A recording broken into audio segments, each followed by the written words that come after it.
Good morning everyone, কেমন আছো সবাই? আমার নতুন চ্যানেলে সবাইকে ওয়েলকাম এবং অনেক ভালোবাসা। তো আজকে অনেকক্ষণ ঘুম থেকে উঠেছি, উঠে এই ভুতুড়ে আমি সেজেছিলাম, সেজে তারপর আপলোড করে দিয়েছি। তো এখন যাব, মানে বাড়ির সামনে যে কলটা আছে সেখানে যে এইগুলো পরিষ্কার করে স্নান করব, তারপর খাওয়া দাওয়া করবো। তো আমাদের কি রান্না করছে সেটা জানিও না, আর আমি রান্নাও করতে যাইনি অবশ্য। তো চুলের কি অবস্থা দেখো, আজকে চুলে শ্যাম্পু করব, খুব বাজে হয়ে গেছে। তো ছেলে নিজে নিজে স্নান করে চলে এসে, আর ছেলে আমার এই অবস্থা দেখে ঘরে আসে না, আমার কাছেও আসে না, আমাকে থেকে ভয়ে চলে যাচ্ছে যে মা ভূত সেজেছে। তো ছেলেকে কিছুতেই আমি কোলে নিতে পারছি না, আর ছেলের কাছে যেতেও পারছি না। তো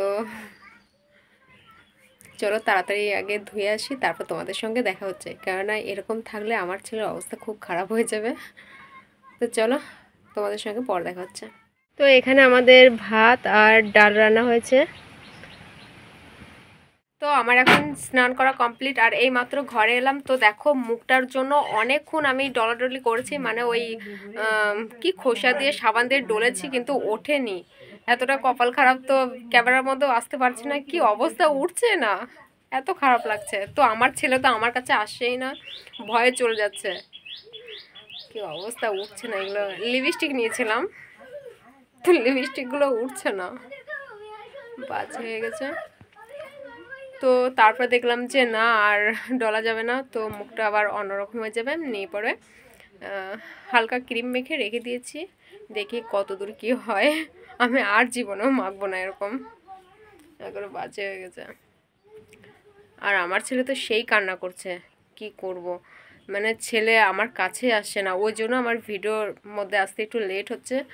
তো ছেলেকে থামাতেই আমি হয়ে গেছি, নাজেহাল হয়ে গেছি। ছেলে বাড়িই থাকছে না, আমাকে দেখে আবার কান্না করে চলে যাচ্ছে। এবারে মা আর বাবা ওকে সামলাচ্ছে।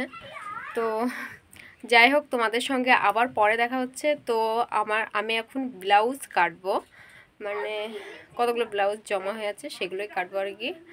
তো এই মুখ নিয়ে আসতেই আমার খারাপ লাগছে।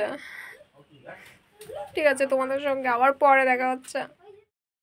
তো এখানে আমি বসে গেছি কতগুলো ব্লাউজ নিয়ে, কেননা এখানে 2 পিস ব্লাউজ আছে, 2 পিস বলতে দুটো ব্লাউজ আছে বোর্ডনিং, তো সেগুলো করতে হবে, কেননা রাত্রের দিকে টাইম হবে না, রাত্রে কারেন্টের সমস্যা, গরম, তারপর ছেলে আছে, আমি আছি, সংসারের কাজ আছে, সেই সমস্ত করার পর তারপরে ফাঁক বুঝে এই ব্লাউজগুলো নিয়ে বসি।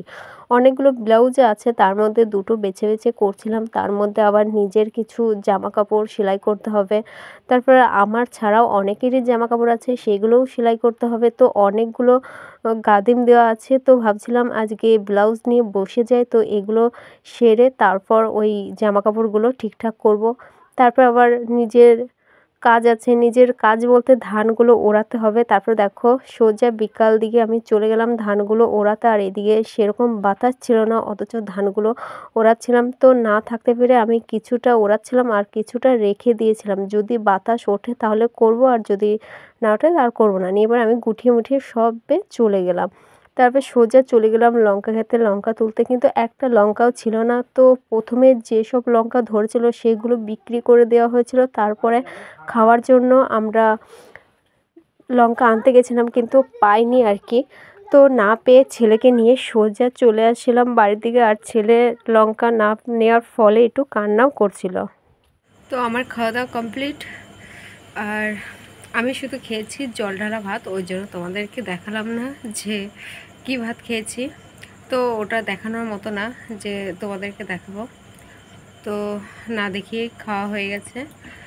তো ছেলে অনেকক্ষণ আগেই খাওয়া দাওয়া করে ঘুমিয়ে পড়ছে, মানে ও দুপুর দিকে ঘুমায়নি আর কি।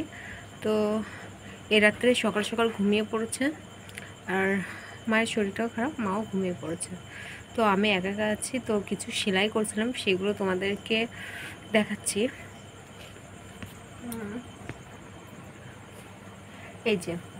এই জামা কাপড়গুলো সেলাই করছিলাম। তো এখানে আলোর একটু সমস্যা হচ্ছিল, তো বাইরে যে আলোটা ছিল সেটাই আমি নিয়ে এসেছি। তো ক্যামেরা সেট করব সে জায়গাটা নেই, যে সেখানে সেট করে তোমাদেরকে দেখাবো। তো এইভাবেই তোমাদেরকে দেখিয়ে দিলাম।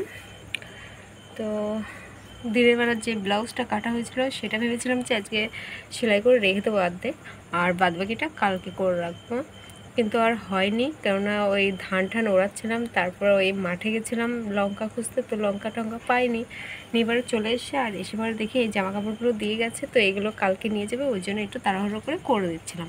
মানে এখানে 7-8টা জামা প্যান্ট আছে, ওইগুলোই করে দিচ্ছিলাম আর কি। তো যাই হোক, আজকে বেশি আর ভিডিও করা হলো না, তোমাদের সঙ্গে বেশি কিছু দেখানোও হলো না। তো আজকের মতন এই পর্যন্তই, আর তোমাদের সঙ্গে আবার দেখা হচ্ছে নতুন একটি ভিডিও নিয়ে। ততক্ষণ তোমরা ভালো থাকবে, সুস্থ থাকবে এবং সাবধানে থাকবে। আর আমার ভিডিও যদি ভালো লেগে থাকে তো অবশ্যই লাইক, কমেন্ট, শেয়ার এবং সাবস্ক্রাইব করতে একেবারে ভুলবে না, ঠিক আছে? চলো।